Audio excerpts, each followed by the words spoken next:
그 주일 오후 예배를 시작하기 전에 아주 즐거운 소식이 광고로 들어와 있습니다.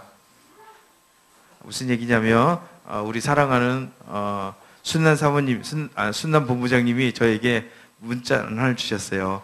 오늘 이 오후 예배는 3시 전에 끝내주라. 할렐루야. 박수 한번 쳐주세요. 박수 한번 빨리. 이거 얼마나 즐거운 얘기야.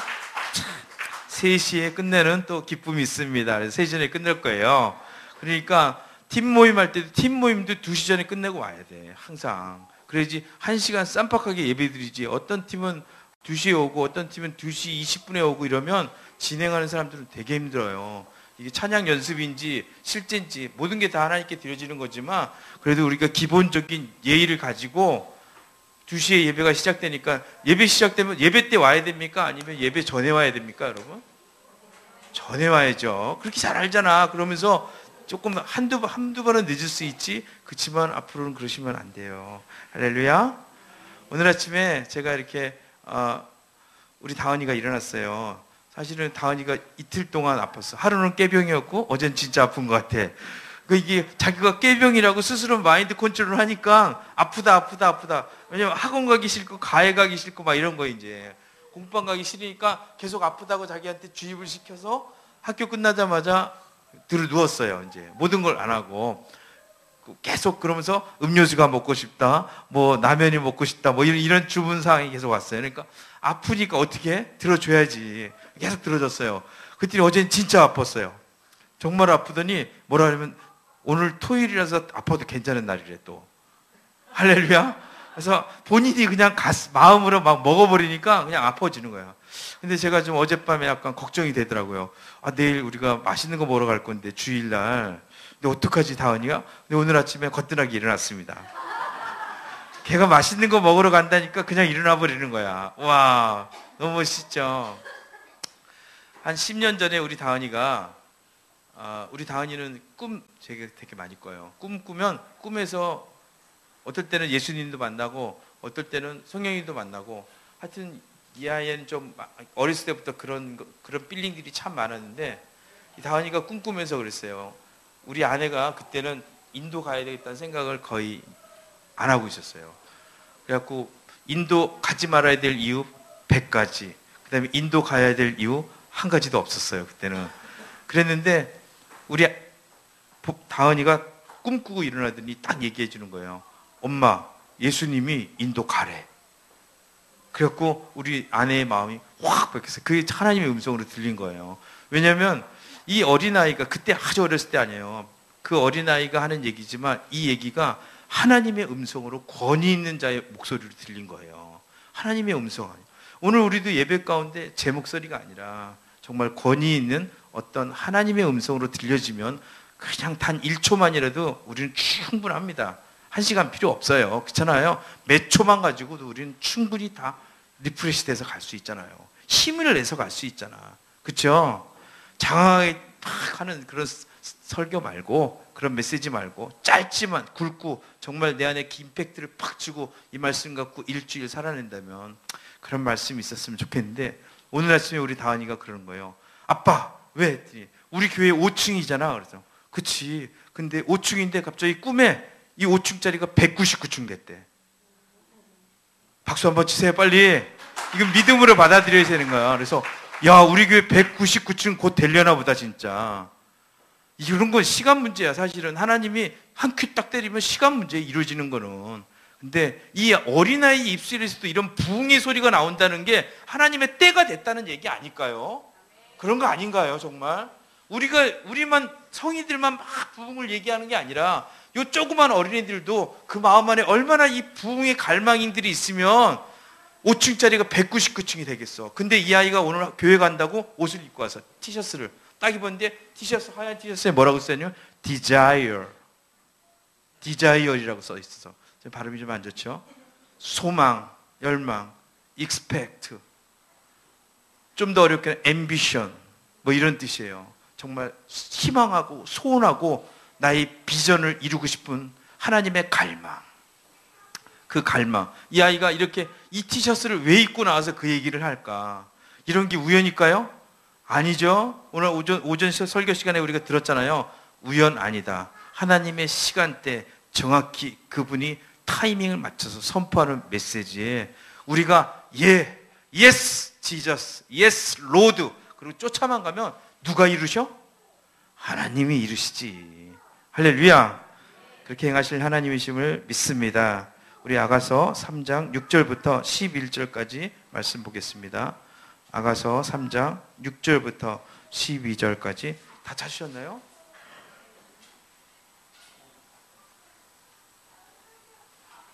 아가서 3장 6절부터 11절까지 12절 없네.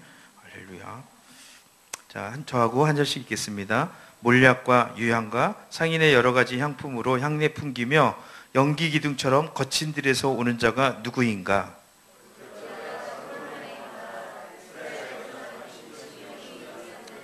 다 칼을 잡고 싸움에 익숙한 사람들이라. 밤의 두려움으로 말미암아 각기 허리에 칼을 찾느니라. 그 기둥은 은이요 바닥은 금이요 자재는 자색 깔개라. 그 안에는 예루살렘 딸들의 사랑이 엮여져 있구나.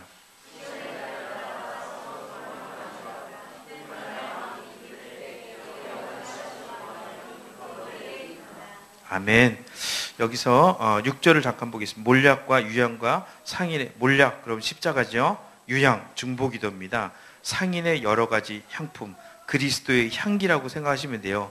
연기 기둥처럼 거친 들에서 올라오는 자가 누구인가? 이것은 왕의 행차를 설명하고 있는 거예요.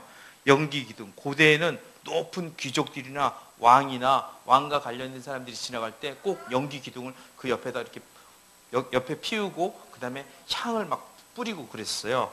그런데 거친 들에서 올라오는 자가 누구인가? 거친 들에서 올라오는 왕은 누구인가? 근데 여기는 여성형으로 쓰여있으니까 왕비는 누구인가? 누구겠어요? 우리죠. 할렐루야. 옆에 사람들을 향해서 선포해 주기 원합니다. 거친 들에서 올라오시는 신부님이십니다. 선포해 주십시오.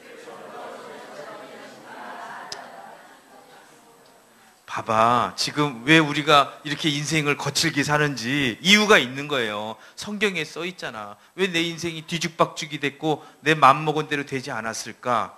성경에 그렇게 나와 있는 거야. 왜 내 마음대로 되고 내 뜻대로 다 돼버리면 신부 안 될 수 있는 거예요.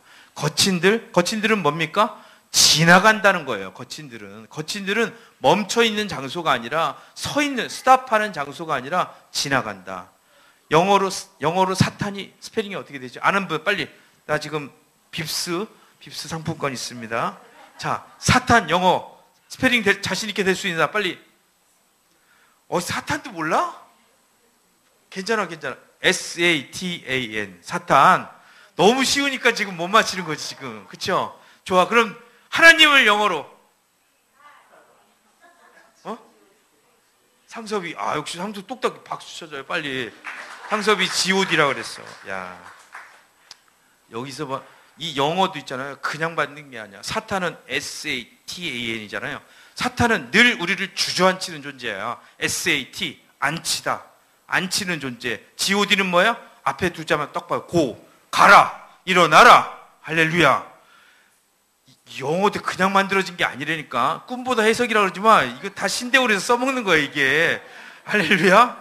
사탄은 주저앉히는 거고 자꾸 앉으라고 그러잖아. 뒤로 가라 그러고 넌 그만해, 멈춰 이렇게 얘기하잖아요. 근데 하나님 뭐래? 달려가, 내가 너와 함께 하리라. 내가 너희 손을 붙잡으리라. 참으로 나의 강한 손으로 퍼심팔로 내가 역사하리라. 사랑하는 자야 달려가자.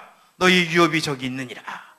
이러잖아요. 하나님은 그렇게 하시는 거야. 근데 사단은 늘 앉히는 거예요. 거친들은 뭐냐? 앉아있는 데가 아니라는 거예요. 멈추는 데가 아니라 거친들은 지나가라고 만들어 놓은데요. 하나님이 우리에게 부르신 장소는 거친들이 아니라는 거예요. 하지만 거친들에 우리가 지나갈 때 하나님이 우리를 부르셨구나. 거친들을 잘 지나갈 수 있는 방법 한 가지. 뭐냐? Walking with Jesus.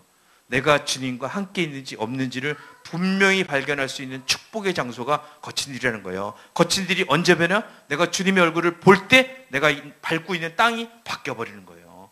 왜 바뀌어? 내가 바뀌었어. 바라보는 내가 바뀌니까 그때부터 새로운 안경을 쓰고 바라보는 거예요. 내 마음이 바뀌고 나면 내 마음으로 새로운 안경을 쓰고 세상을 바라보기 시작해요. 환경을 바라보기 시작해요. 나에게 까닭없이 연이어서 계속 오는 고난과 연난과 환난과 핍박을 바라볼 때 내가 그거에 묶이지 않고 진정 예수님의 안경을 쓰고 하나님 아버지의 하트를 가지고 그걸 바르게 해석할 수 있고 적용할 수 있다. 거친 들에서 예수를 만난 사람은 기다릴 수 있지. 성령의 9가지 열매는 어떻게 해요? 예수를 바라봐야, 예수의 마음을 우리가 품어야지 성령의 9가지 열매가 우리 가운데 이루어지지, 예수님 없이 내가 노력해서 이 9가지 열매는 만들어지지 않아요. 성령님이 만드시는 거예요. 근데 이거를 점차적으로 만들어갈까? 전혀 그렇지 않아요. 이거는 있잖아요, 한 방에 만들어질 수도 있어요. 언제 만들어지냐? 우리가 정말 믿음으로 하나님 앞에서 주님, 난 당신 없이는 아무것도 할 수 없습니다. 그리고 절대 순종의 자리로 갔을 때 내 깊은 절망의 언저리에서 완전 바닥에 내려가서 난 아무것도 아니라고 하나님만 인정합니다. 그럴 때 그때 갑자기 성령의 9가지 열매가 순식간에 내 안에서 이루어져 버리는 거예요. 그렇지만 이 성령의 9가지 열매가 어떤 때는 업 앤 다운이 있어요. 어떤 때는 잘 드러나고 어떤 때는 없는 것 같아. 이게 뭐냐면 하나님 우리에게 주신 아주 정확한 안배인 거예요.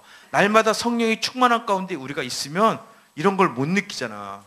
그렇죠? 귀한 것도 모르고 하나님이 임재를 의도적으로 감추시는 그 순간 내 안에 성령의 열매가 갑자기 확 빠져버린 것 같은 그런 느낌이 든다는 거예요. 그렇지만 우리가 얘기했죠. 느낌, 감정 의지하지 말고 하나님의 말씀을 붙잡으라. 할렐루야. 너희 안에 계신 분은 누구라고요? 너희 안에 계신 이는 하나님이시니 그의 기쁘신 뜻을 이루기 위해서 오늘 나에게 여러 장소로 날 끌고 가시는 그 하나님께서 결국 주 예수의 날에 착한 일을 시작하신 분이 끝을 보게 되리라. 할렐루야. 감사합니다. 볼지어다 솔로몬의 가마라. 이스라엘 용사 중 60명이 둘렀는데 7절입니다. 솔로몬의 가마는, 이 가마는 뭘까요?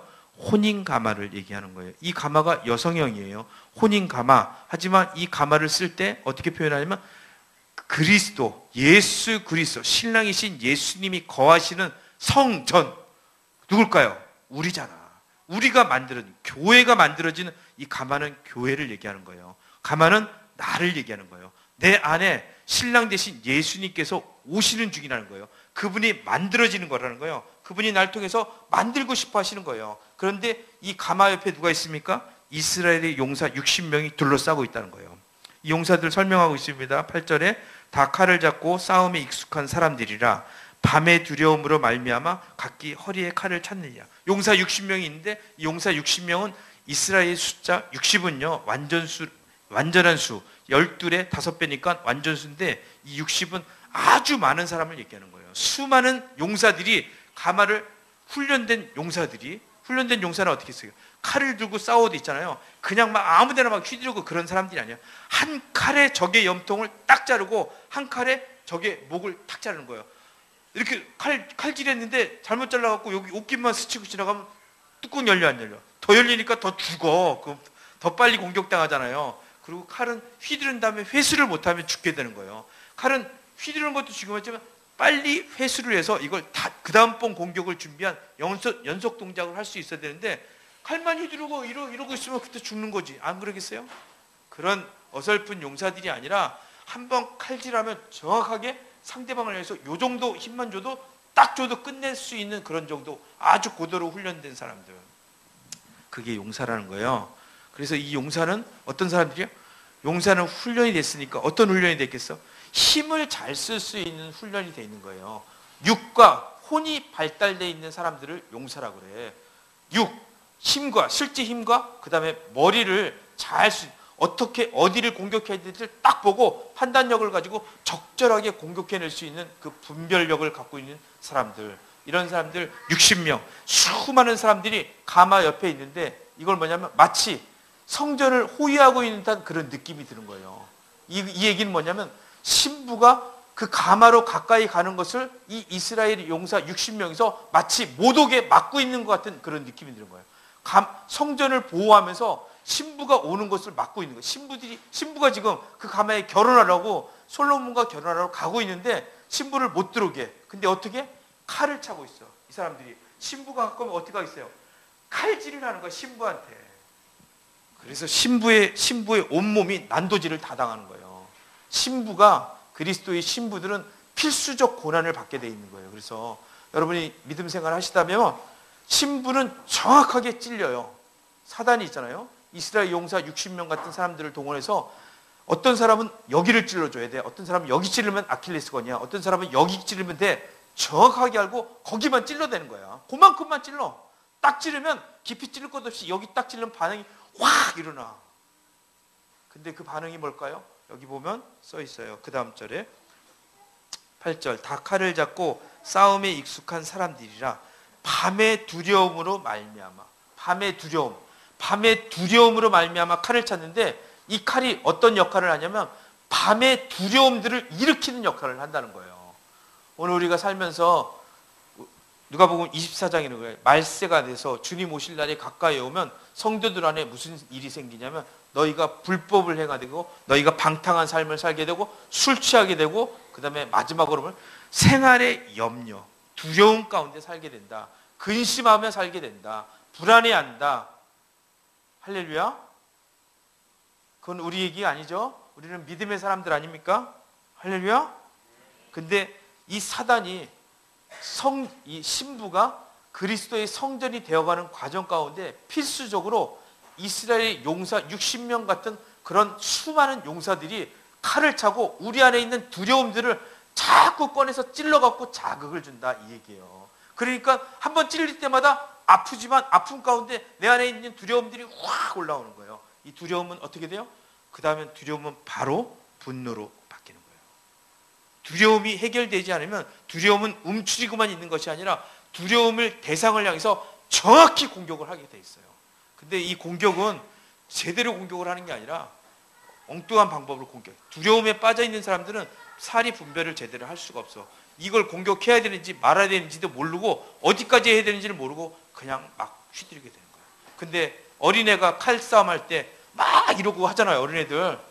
지가 다쳐. 결국 가만 냅두면 지가 다치는 거야. 자기 다치는 줄을 모르고 그런 거야.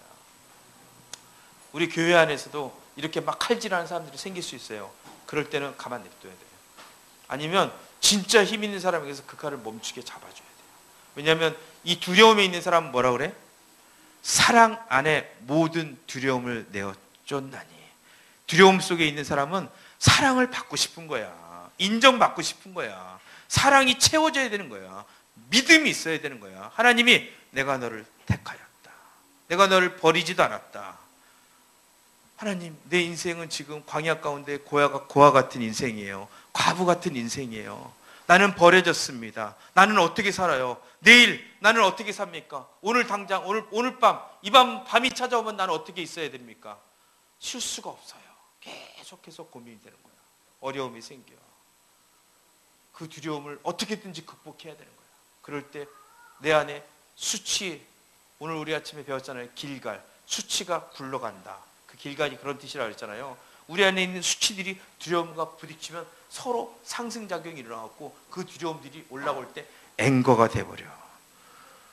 진짜 내가 화를 내야 될 거룩한 분노의 대상이 어딘지를 모르고 엉뚱한 방향으로 쏴버리고 모두가 그 사람 때문이야. 모두가 너 때문이야. 모두가 이것 때문이야. 다 이렇게 몰아가. 이것도 이거고 내가 이렇게 된 것도 이거고 얘가 이렇게 된 것도 이거고 전부 거기다 대고 모든 걸 다 해소하려고 그래요. 근데 그렇지 않아요. 나중에 신부가 지나고 보면 있잖아요. 1년, 2년 지나고 나면 이게 정말 잘못된 거였구나. 그렇게 알게 돼 있어. 저 뒤에 프린트물 있는데 프린트아웃 돼 있는 거. 형수 집사님, 형수 집사 그 뒤에 프린트아웃 돼 있는 거 빨리 한 장씩 나눠드려봐. 얼른. 한 장씩 나눠주세요. 시간은 2시 안에 끝내줄 거야. 3시 안에 끝내줄 거야. 걱정하지 말어. 프린트물 나눠준다고 겁먹지 말고. 이게 지금 대학원 신대원에서 하는 강의예요. 지금 이 정도면 한 타임에 몇백은 받아야 되는데 오늘 내가 그냥 해주는 거야. 할렐루야. 그러니까 감사하게 생각하고 받아요. 그것도 초특급으로 끝내줄 거야. 지금 샥.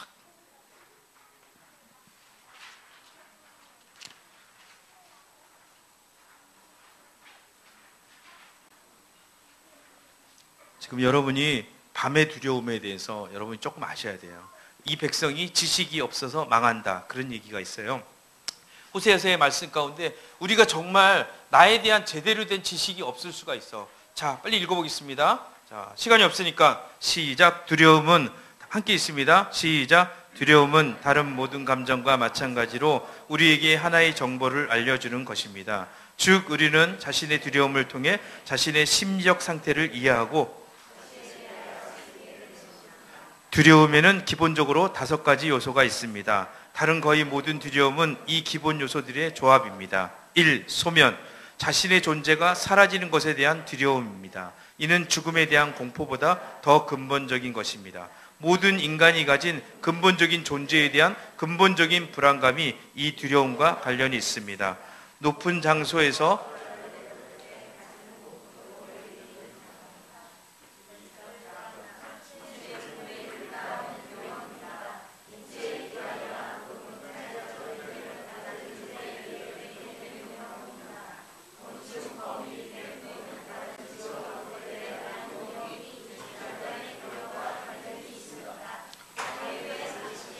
움직일 수 없게 되거나 마비되거나 제한되거나 갇히거나 덫에 갇히거나 묻히는 것과 같이 어떤 환경에 의해 자신을 제어할 수 없게 되는 데 대한 두려움입니다. 물리적인 차원에서 흔히 폐소공포증으로 알려져 있으며 사회적 관계에서도 이런 두려움이 가능합니다. 분리, 버려지고 거부되고 관계를 잃어버리는 데 대한 두려움입니다. 또 다른 이에게 갈망의 대상으로, 존중의 대상으로 가치 있는 존재로 남을 수 없을지 모른다는 두려움입니다. 집단으로부터 주어지는 침묵의 벌이 개인에게 심각한 심리적 끼치는 이유입니다. 자아의 죽음, 창피함, 수치심 등은 스스로 부인하게 만들며 자아를 위협합니다. 자아가 파괴됨으로써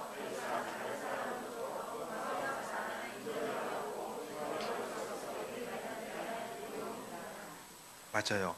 우리 안에 여러 가지 좋지 않은 감정들이 있는데 특별히 질투라는 감정, 질투. 뭔가를 질투하고 시기하게 될 때 이 질투가 두려움 때문에 생겼다. 여러분 생각해 보셨어요? 이 질투가 뭐냐면 저 사람과 내가 분리될 것에 대한 두려움이 생겼기 때문에 질투라는 감정이 만들어지는 거예요. 저 사람이 내 거면 질투가 안 돼. 저 사람이 나하고 친해버리잖아요. 하나가 된 사람들한테는 질투가 안 생겨. 근데 나하고 다르다 이렇게 딱 생각이 되고 저 사람이 날 떠나버릴 거야. 저 사람이 날 버릴 거야. 이러니까 질투심이 생기는 거예요. 이 두려움이 생기니까 이 두려움, 여러 가지 두려움이 있겠지만 우리가 분리될 것에 대한 두려움과 자아의 죽음과 그 다음에 자유가 상실될 것에 대한 두려움이 확 생겨버리면서 마지막으로 가장 베이스에 깔려있는 죽음에 대한 두려움보다 더 큰 소멸에 대해서 두려움이 생길 때 이 사람은 어떻게 복합장애가 생겨서 이 사람은 공황장애가 생기는 거예요. 그러니까 우리가 사람들 우울증 그러잖아요. 우울증.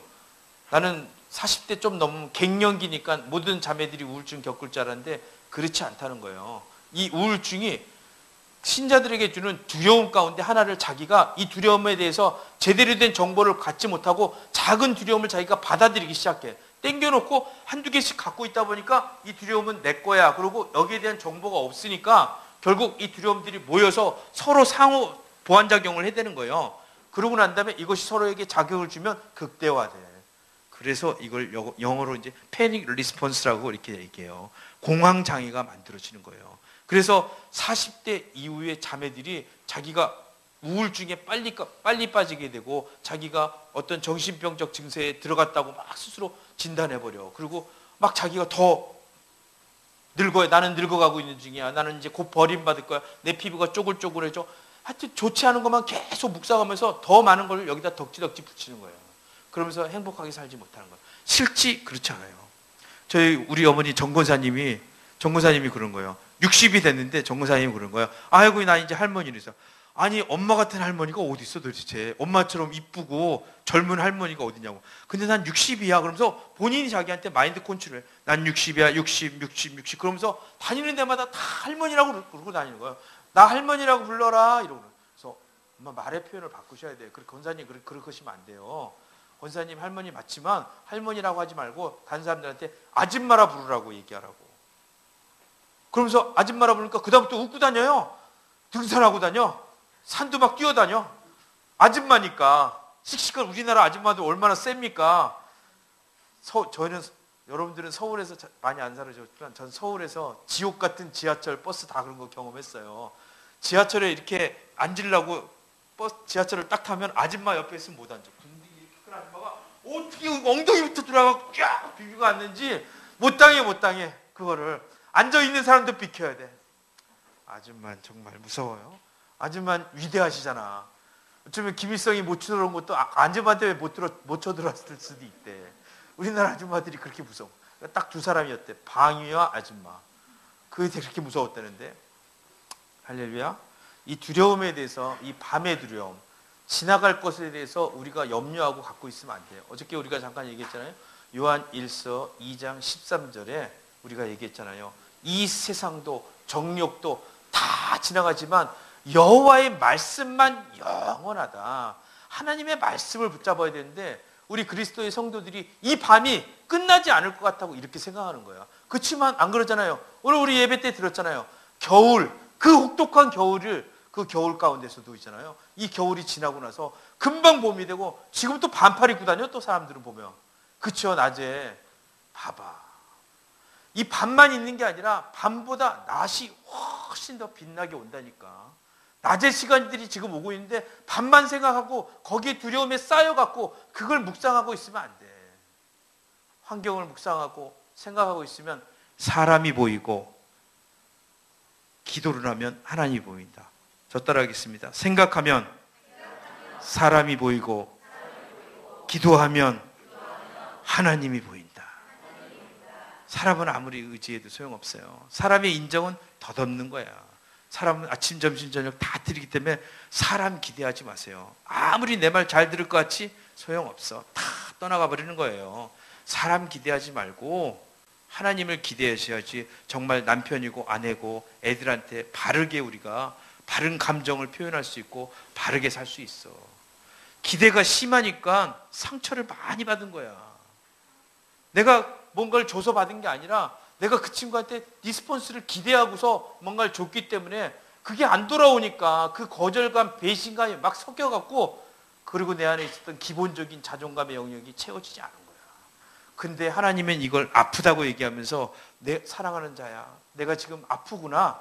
이 아픈 병은 뭐로 채워야 돼? 상사병으로 채워야 되는 거예요. 하나님의 병으로 채워야 되는 거야. 하나님의 사랑병이 들었는데 왜 네가 자꾸 세상 걸로 채우려고 그러냐. 세상 인심, 명예, 권력, 돈 왜 이런 걸로 채우려고 그래. 그러면 안 된다네. 그런 사람들은 계속해서 이 거친 들을 갈 수밖에 없는 거예요. 거친 들에서 불기둥과 구린기둥으로 역사하시는 그 하나님을 봐야지. 볼 때까지 계속해서 역사가 일어나는 거예요. 이 시간들을 걸어가야 되는 거야. 우리가 이제 다시 아가서 8장에 보면 다시 한번 또 이 표현이 나옵니다. 거친 들에서 올라오는 자가 누구인가. 또 이렇게 나와요. 그렇지만 여기서는 그 다음에 8장에는 어떻게 나면 거친 들에서 그 사랑하는 자를 의지하고 올라오는 자가 누구인가. 거친 들 어떤 데라고요? 밤의 두려움 가운데 누굴 만날 수 있어? 사랑하는 주님을 만날 수 있는 거예요. 밤의 두려움에서 하나님이 우리를 만나주시는 거예요. 밤의 두려움 가운데 그분의 강한 손을 보게 되는 거예요. 아, 주님이 날 버리지 않았구나. 주님이 날 떠나지 않았구나. 하나님의 약속이 변개된 게 아니구나. 하나님의 선택은 영원하구나. 그분의 축복이 영원하구나. 다이아몬드가 게임이 안 될처럼 주님의 축복은 영원하네. 할렐루야. 내가 덧없는 인생을 붙잡을 게 아니라 오늘 내일의 현실의 삶을 붙잡을 게 아니라 영원하신 하나님을 붙잡고 갈 때 온 우주의 주인이신 그 하나님의 행하시는 그 선하신 손을 발견하게 될 것이고 그럴 때 내 얼굴이 펴질 거라는 거예요. 할렐루야. 내가 나를 그렇게 볼 수 있을 때 하나님이 나를 그렇게 부르신다고 생각할 때 정말 내가 아멘하면 내 옆에 있는 사람들을 그렇게 볼 수 있는 거예요. 하나님의 놀라운 계획이 당신의 삶을 통해서 이루어질 걸 믿습니다. 우리 옆에 사람들에게 고백했으면 좋겠습니다. 하나님의 놀라운 계획이 당신의 삶을 통해서 이루어질 걸 믿습니다.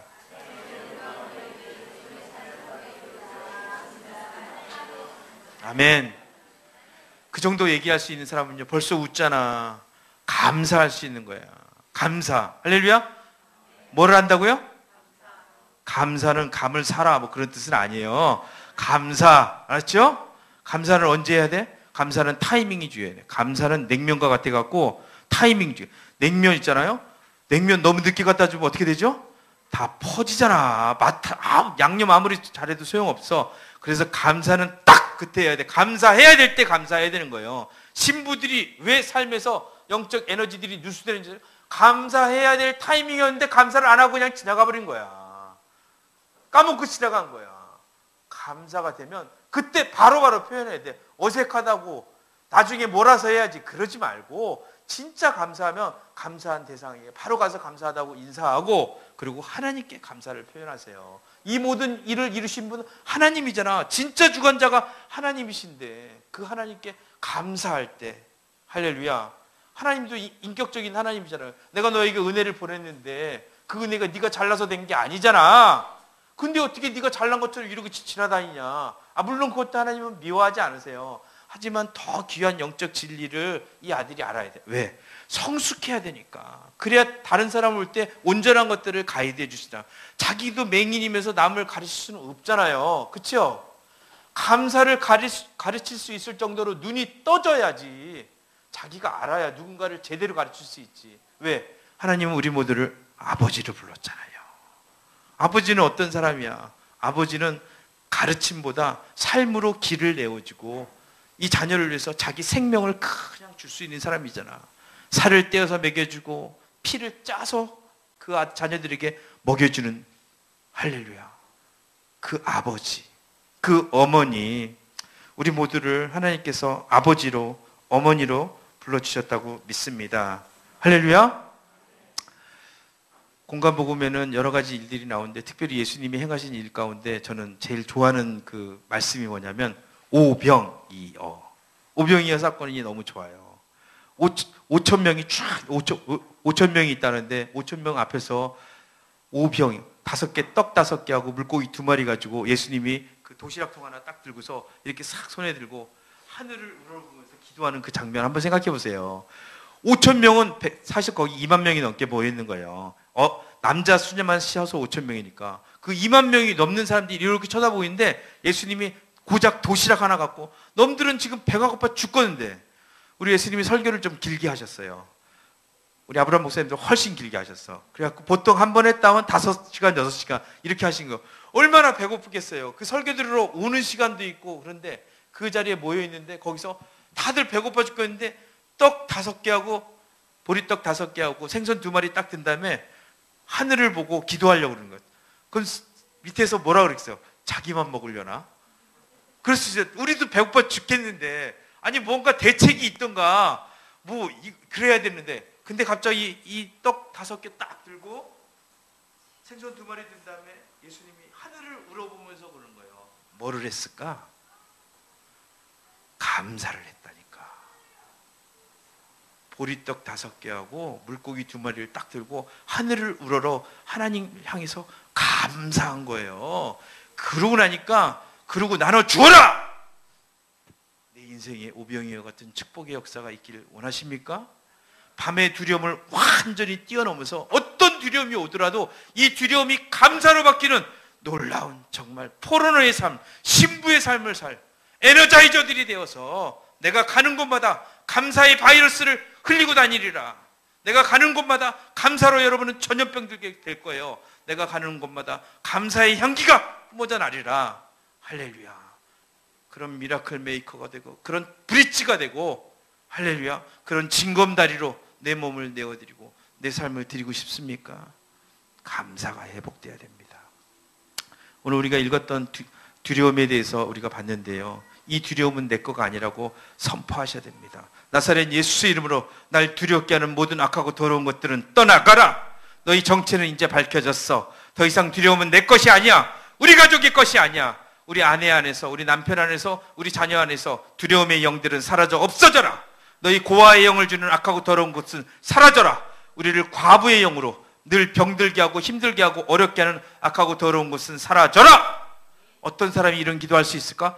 감사할 수 있는 사람이 이런 기도 할 수 있는 거예요. 감사할 수 있는 자에게 힘이 있고 권위가 있는 거야. 이런 사람에게 하나님의 기름 부음이 함께하기 때문에 그와 함께 말씀이 힘을 얻고 말씀이 흥하게 되는 역사가 일어나는 하나님 나라가 이루어지는 거예요. 어떤 특정한 나라가 아니라 이 감사하는 사람이 가는 그곳이 하나님 나라가 되어버리는 그 축복이 있을 걸 믿습니다. 그런 사람에게 시간은 전혀 중요하지 않는 거예요. 공간도 중요하지 않습니다. 우리가 가진 거, 능력, 학벌, 내가 누구냐 이런 거 중요하지 않아요. 언제고 우리는 터닝 포인트를 할 수 있어. 감사는 거룩한 쉼표다. 감사는 세상을 바꾸는 힘의 시작이다. 하나님의 사랑을 믿는 자만이 감사할 수 있는 거예요. 할렐루야. 예배팀 나와주세요. 진짜 2시 전에 3시 전에 끝내지. 할렐루야. 박수 한번 주세요.